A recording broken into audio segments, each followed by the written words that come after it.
আসসালামু আলাইকুম প্রিয় দর্শক, কেমন আছেন? আশা করছি সবাই ভালো আছেন। দর্শক, দেশে প্রবাসে যেখান থেকে আমাদের সাথে যুক্ত হয়েছেন, আজকের পেঁয়াজের পাইকারি মার্কেট থেকে জানিয়ে দিব আজকের বাজার দর কত করে চলছে, বেচা বিক্রি হয়েছিল বাজারে অথবা বেচা বিক্রি করতেছিল। দর্শক বন্ধুরা, এই পেঁয়াজের তথ্যগুলো জানিয়ে দেবো আজকের বাজারে।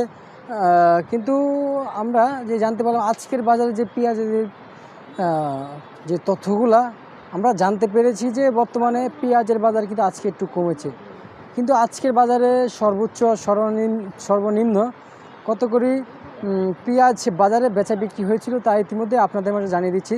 দর্শক বন্ধুরা, তার আগে বলি আমাদের যেই পাবনার যে পেঁয়াজটা, এটা কিন্তু পাবনা জেলা থেকে 30 ভাগ উৎপাদিত পাবনার পেঁয়াজটাই কিন্তু আসে বাংলাদেশে। কিন্তু বেশ বিখ্যাত কিন্তু পাবনার পেঁয়াজ, কিন্তু সবাই নাম নেয়, কিন্তু পাবনার পেঁয়াজ সবার সাধ্যে থাকে না, সবাই কিনে খেতে পারে না।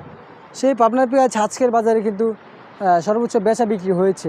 দর্শক বন্ধুরা, কেউ কিন্তু আমাদেরকে বলেছে 83 টাকা পর্যন্ত বিক্রি করতেছে, কিন্তু অনেকে বলেছেন কিন্তু আজকের বাজারে সর্বোচ্চ সর্বনিম্ন কিন্তু বিক্রি করতেছেন 84 টাকা দাম বলছে, তাই 83 টাকা কেউ বিক্রি করতেছে, আর নিচে বিক্রি করতেছে 78 টাকা। দর্শক বন্ধুরা, সর্বোচ্চ সর্বনিম্ন বাজারে বেচা বিক্রি করতেছে। কিন্তু ফরিদপুরের পেঁয়াজটা, যেটা কিন্তু মানে সবার সাধ্যে থাকে কিনে নেওয়ার, কিন্তু আবার একেবারে নিম্ন পরিবার যারা, তাদের কিন্তু সাধ্যে থাকে না এই ফরিদপুরে যে পেঁয়াজটা রয়েছে এটা কিনার, কিন্তু সবার কিন্তু বাজারে সাধ্যে থাকে না। দর্শক, কিন্তু এই পিছনে ফরিদপুরের পেঁয়াজ আজকের বাজারে কত করে বেচা বিক্রি হচ্ছে তা ইতিমধ্যে জানিয়ে দিচ্ছি।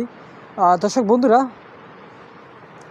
আজকের বাজারে এই ফরিদপুরের পেঁয়াজ কিন্তু 80 টাকা পর্যন্ত কিন্তু বেচা বিক্রি হচ্ছে বর্তমান বাজারে।